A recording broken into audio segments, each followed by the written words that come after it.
যদ্যপি আমার গুরু, গাফি বৃত্তান্ত, স্বভাবের তো অনেক পাগলামি ছিল। অঙ্কার, মরণ বিলাস। রাত 8টার দিকে অজ্ঞানের সাথে পড়ে। তোমার মতো কেউ কখনো হাসতে শেখেনি। হঠাৎ মেঘের মতো টুটে, দিব্যি ফুলের মতো ফোটে, এমন হাসি প্রাচীন কবি কাব্যে লিখেন। আজকে মৌলভী আহমদ ছফার জন্মদিন, যিনি একই সাথে বুদ্ধিবৃত্তির নতুন বিন্যাস, যদ্যপি আমার গুরু, গাফি বৃত্তান্ত, পলাত চক্র, অঙ্কার, মরণ বিলাস, পুষ্পবৃক্ষ, বিহঙ্গ পুরাণ, এরকম অজস্র চমৎকার বই লিখে রেখে গিয়েছেন আমাদের জন্য।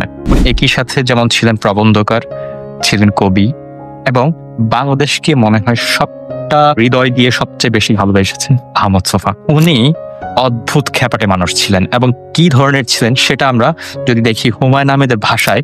স্বভাবের তো অনেক পাগলামি ছিল। ও একবার স্বভাবকে দেখলাম আপনার রিক্সায় করে যাচ্ছেন, খুব শুকনাম।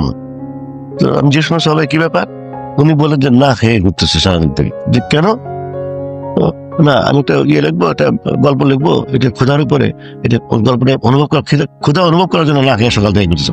সকাল থেকে সন্ধ্যা পর্যন্ত ঘুরলেন, রাত 8টার দিকে অজ্ঞানের সাথে পড়ে গেলেন। এই হচ্ছে আহমদ ছফা।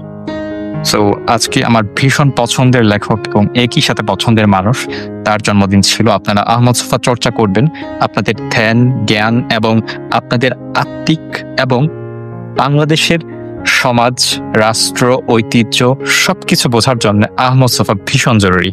আপনি যদি বলেন যে কার লেখা আমি পড়ি বাংলাদেশ এবং আমার নিজের বুদ্ধিবৃত্তিক চিন্তার জাগরণ ঘটাতে সবচেয়ে বেশি পথ পাবো, আমি বলবো আহমদ ছফা। একই সাথে আপনি আখতারুজ্জামান ইলিয়াস পড়তে পারবেন, শহীদুল জহির পড়তে পারবেন, তাদের ভাষাটা অনেকেই ধরতে পারে না। আবার আপনি একই সাথে যদি একটু সহজ ভাষার লেখকদের লেখা পড়েন, তখন আপনি মজা পাবেন, কিন্তু শেখার ক্ষেত্রটা আমি মনে করি না এত পাবেন। সো দুই দিককার মাঝখানের জায়গাটা সবচেয়ে ভালো কভার করেছে আহমদ ছফা। সো আজকে তার জন্মদিন, আমি হৃদয়ের অন্তঃস্থল থেকে তার জন্য দোয়া করি।